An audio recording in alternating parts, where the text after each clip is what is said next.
Hello दोस्तों, स्वागत है आप सभी का आपके अपने परिवार दीक्षित एजुकेशन अड्डा पर। दोस्तों कैसे हैं आप सभी। उम्मीद करता हूं आप सभी बढ़िया होंगे और अपनी पढ़ाई को कंटिन्यू कर रहे होंगे। एक बार फिर उपस्थित हो चुका हूं लेकर आप सभी के लिए यूपी पुलिस कांस्टेबल की परीक्षा के लिए मोस्ट इंपॉर्टेंट क्लास। सारे सवाल आपके सिलेबस को ध्यान में रखकर तैयार किए गए हैं।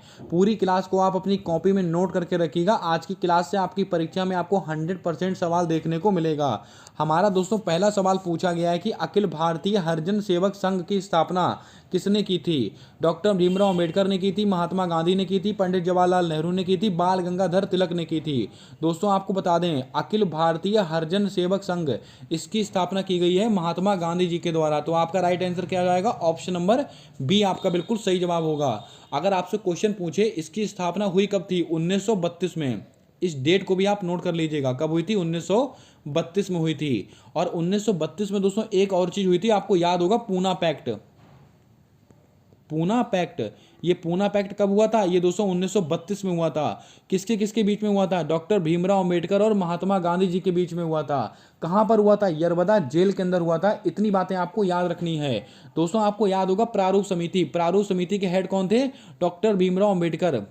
दोस्तों प्रारूप समिति, प्रारूप समिति, प्रारूप समिति के अध्यक्ष कौन थे, डॉक्टर भीमराव अंबेडकर। और दोस्तों कुल कितने सदस्य थे प्रारूप समिति में, कुल 7 सदस्य थे। इसको भी आप नोट कर लीजिए, बहुत महत्वपूर्ण क्वेश्चन है ये। और प्रारूप समिति दोस्तों कब बनाई गई थी, 29 अगस्त 1947 प्रारूप समिति का गठन किया गया था। इस डेट को आप नोट कर लें अपनी कॉपी में। अच्छा सवाल है दोस्तों। पंडित जवाहरलाल नेहरू इन्होंने क्या किया था, लाहौर, आपको याद होगा, लाहौर अधिवेशन, लाहौर अधिवेशन।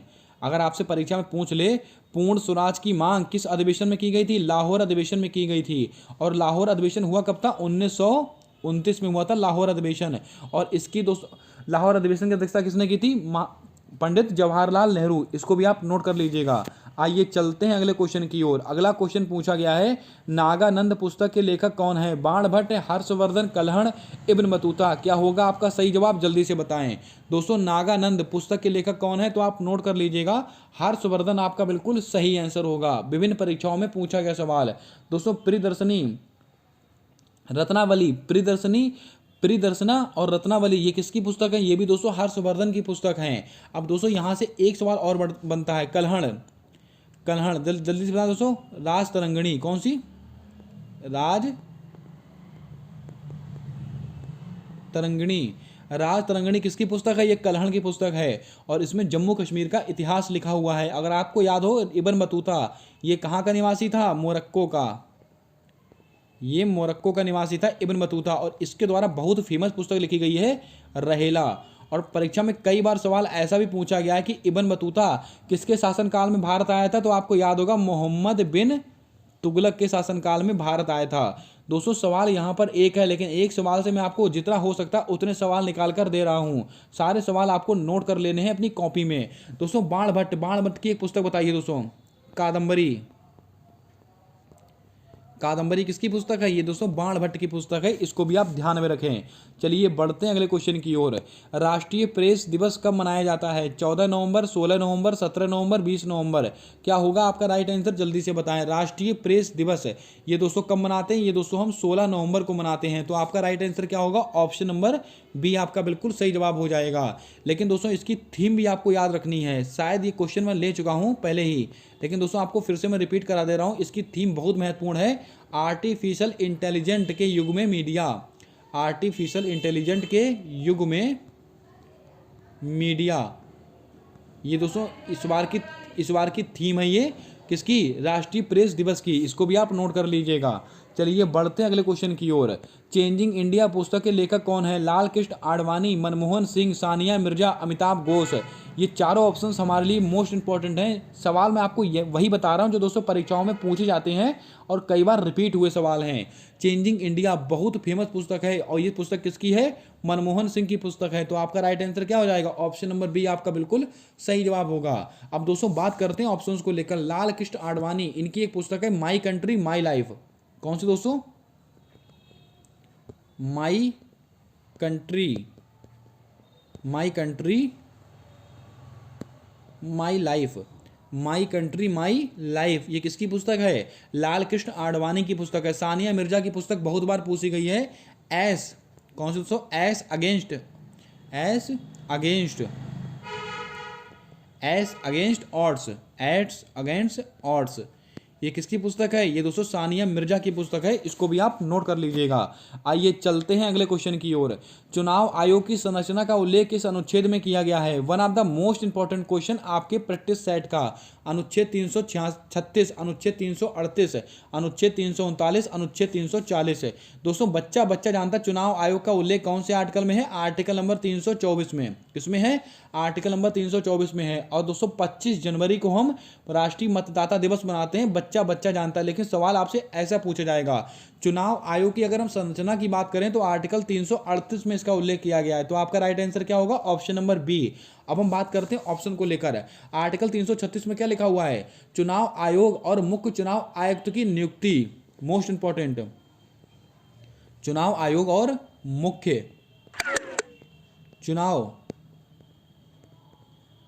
चुनाव आयुक्त की नियुक्ति, ये दोस्तों किसके अंतर्गत लिखा हुआ है? ये दोस्तों आर्टिकल 336 के अंतर्गत लिखा हुआ है, इसको भी आप ध्यान में रखेंगे। चलिए बढ़ते हैं अगले क्वेश्चन की ओर। अगला क्वेश्चन हमसे पूछा गया है, सबसे कम घनत्व वाला ग्रह कौन सा है? बृहस्पति, शनि, अरुण, वरुण। क्या होगा आपका राइट आंसर? जल्दी से बताएं।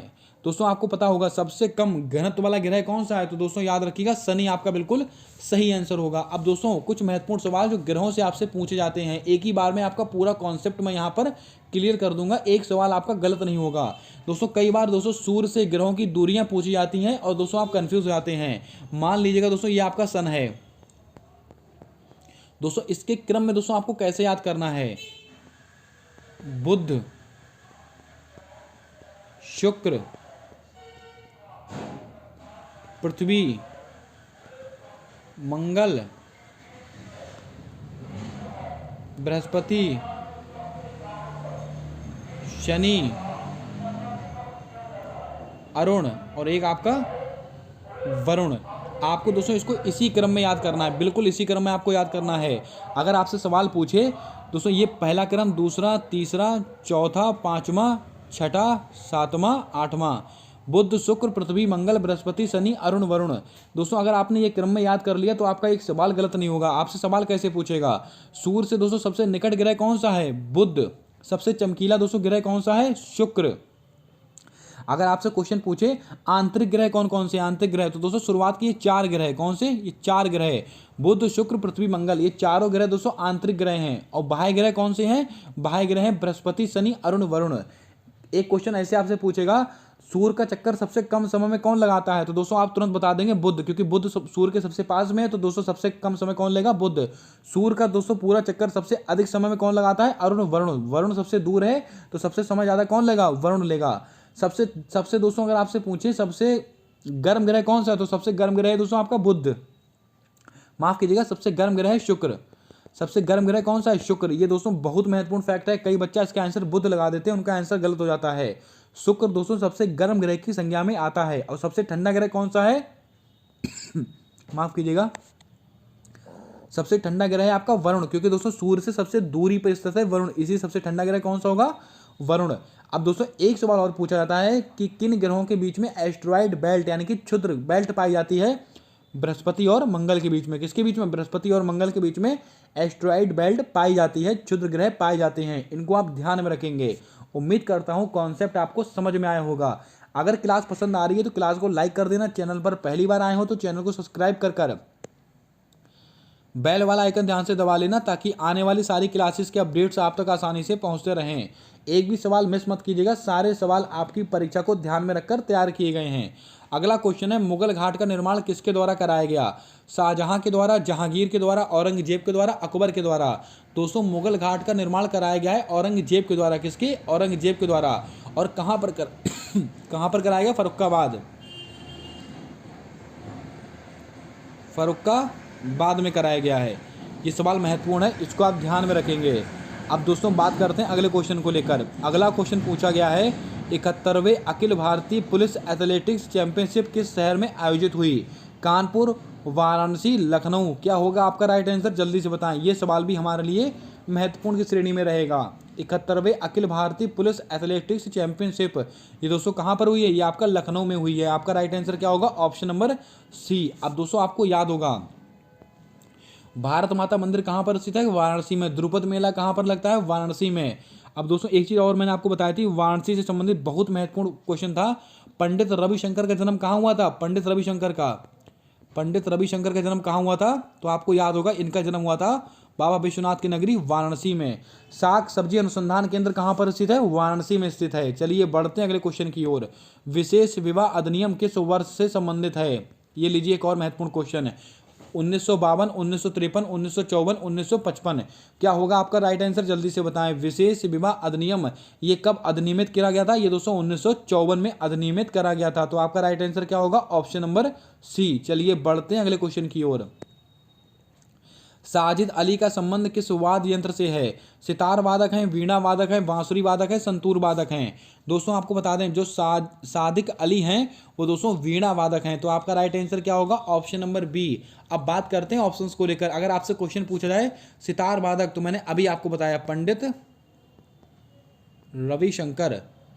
रविशंकर, इनका जन्म कहाँ हुआ था, बाबा विश्वनाथ की नगरी वाराणसी में, इसीलिए हमारे लिए महत्वपूर्ण रहेगा। और दोस्तों बांसुरी वादक पंडित हरिप्रसाद चौरसिया,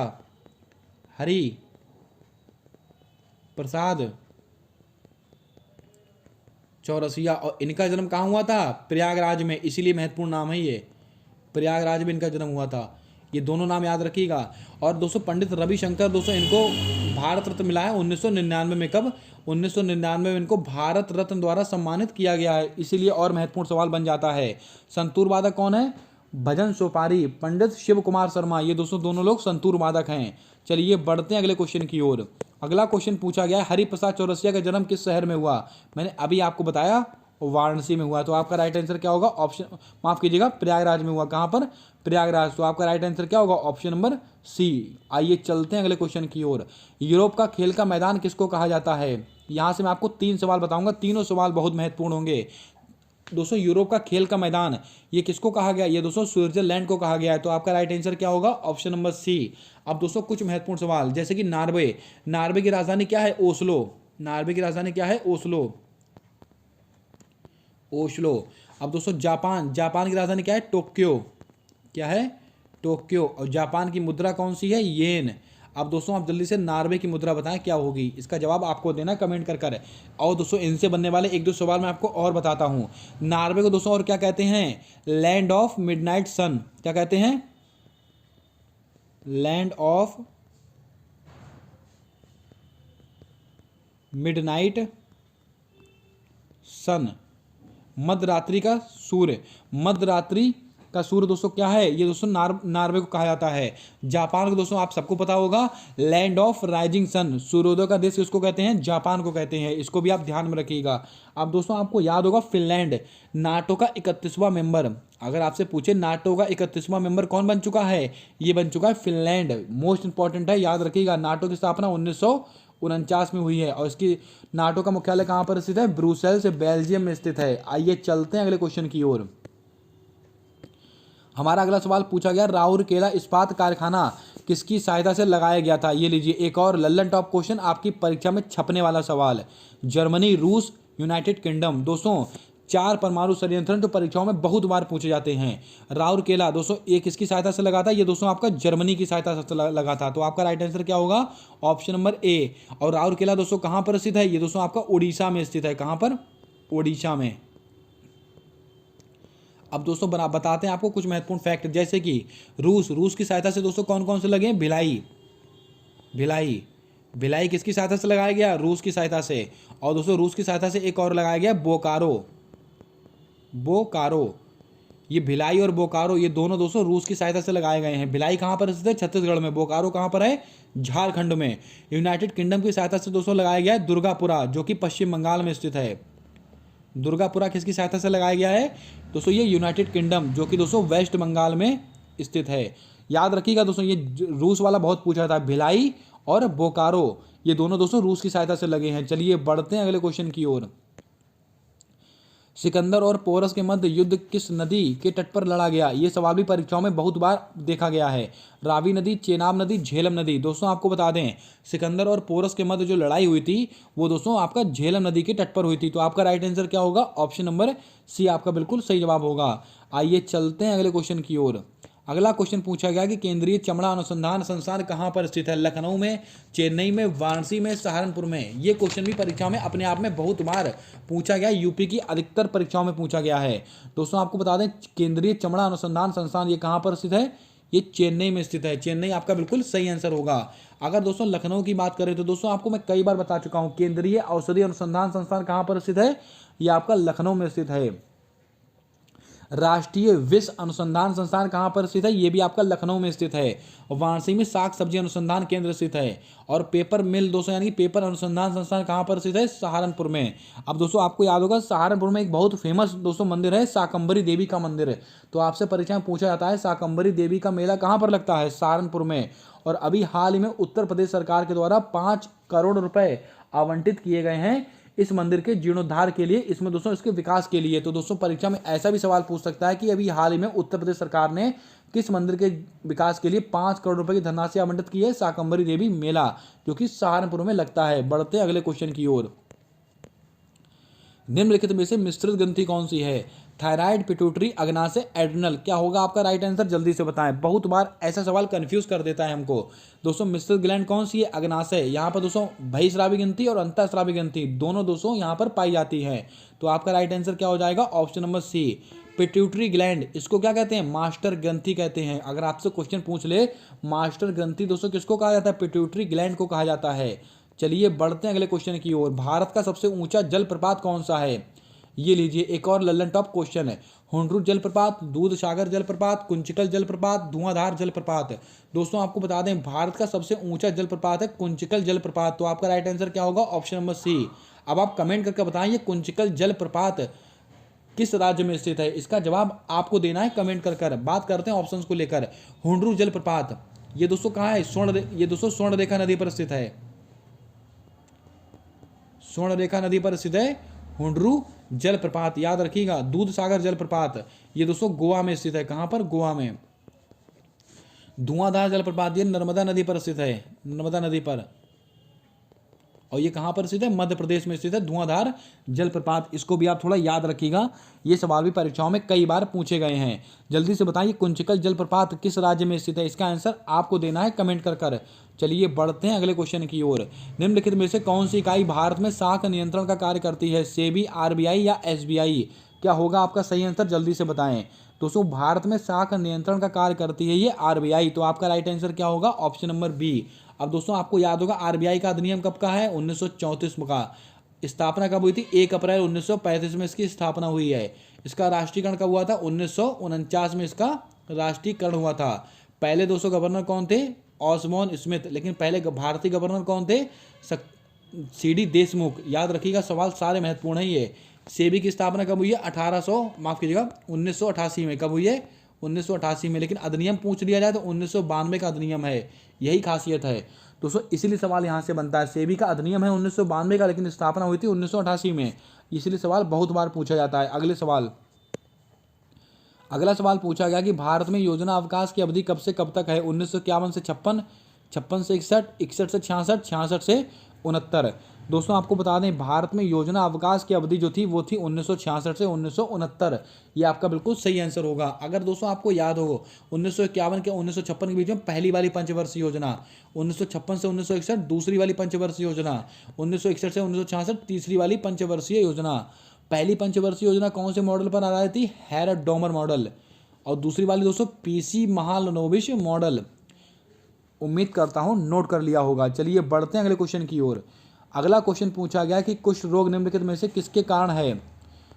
कुष्ठ रोग निम्नलिखित में से किसका कारण है? जीवाणु, विषाणु, प्रोटोजोआ, कवक? क्या होगा आपका सही आंसर? जल्दी से बताएं।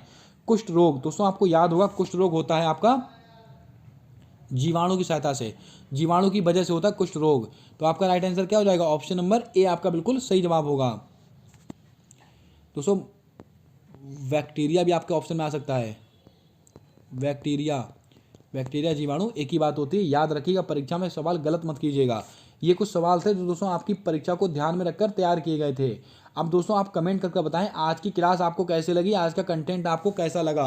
अगर क्लास पसंद आई है तो क्लास को लाइक जरूर कीजिएगा और चैनल पर पहली बार आए हो तो चैनल को सब्सक्राइब कर बेल वाला आइकन ध्यान से दबा लीजिएगा, ताकि आने वाली सारी क्लासेस के अपडेट्स आप तक आसानी से पहुंचते रहें।